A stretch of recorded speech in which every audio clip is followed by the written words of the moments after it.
donor. Being seen. Being seen, Caitlin Donor.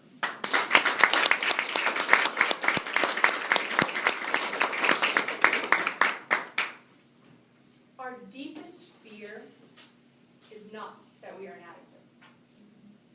Our deepest fear is that we are powerful beyond measure. It is our light, not our darkness, that most frightens us. We ask ourselves, who might be brilliant, gorgeous, talented, fabulous? Actually, who are we not to be? Madam Toastmaster, fellow Toastmasters, and most welcome guests, I remember the first time I stood to speak at Toastmasters. My palms were sweaty, my throat was dry, and somehow my tongue had swollen to point in 5. I clung to what I mistakenly believed was a podium. And I reminded myself that people couldn't actually die of stage fright, or our club meetings would be held in mortuaries. Mary Ann Williamson's words rang out in my mind, like a secret I had always known, but never had the courage to admit. Growing up, I had trouble seeing.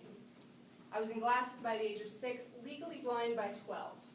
Even standing in my own shower, the grout lines between the tile would blur beyond recognition. But you know what was harder for me than seeing? Being seen. Because I was an ugly child. My hair was so big, they had to crop it in my 7th grade photo. I wore Coke bottle glasses so thick they made my eyes seem tiny.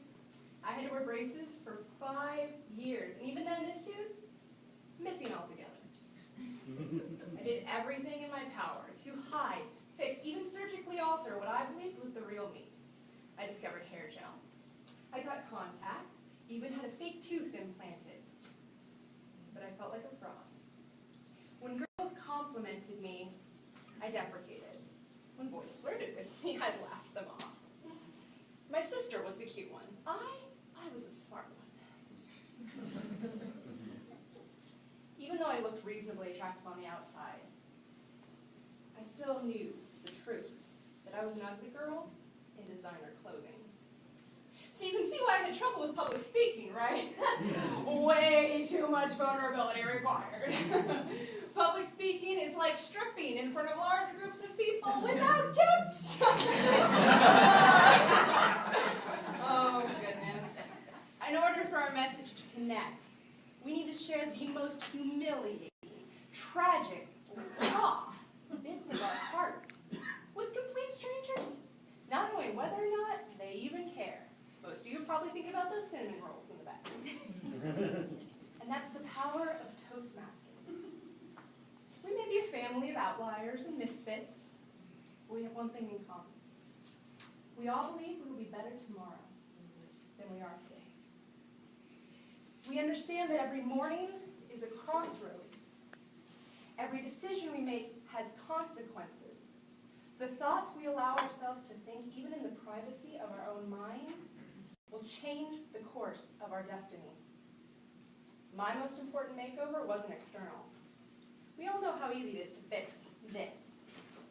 What I needed to change was this.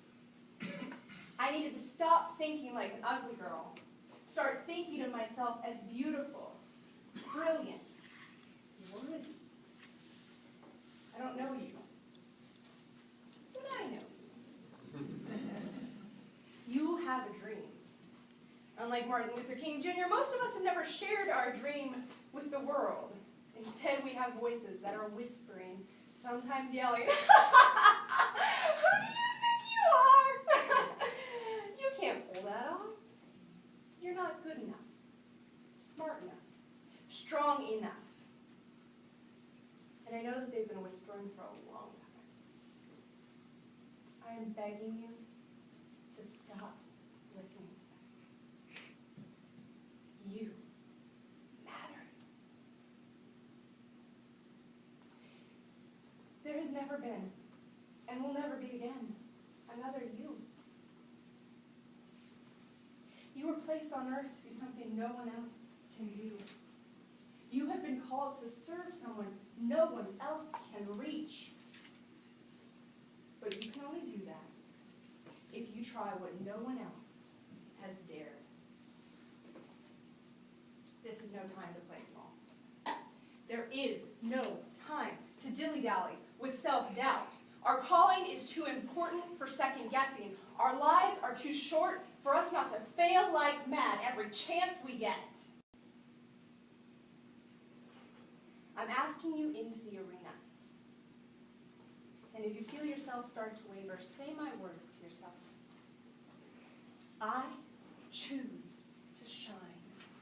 To live so bright, you best avert your eyes. Because if you ask me to hide, I'm going to say, nuh-uh, not this time. I live with passion and purpose, no longer passive, but present, embracing each moment as a gift that is precious. No one can stop me but me, and I have everything I need to succeed. No more walking for me. I'm flying, skydiving, can't be bothered with striving to maintain status quo, because you know I can't grow when I go with the flow. Instead, I stand tall, let the rest of it fall to the side as I claim what is mine, the truth most divine that I am created to love and to give, to serve and let live, a mandate, a call, to be the best I can be, which is to say,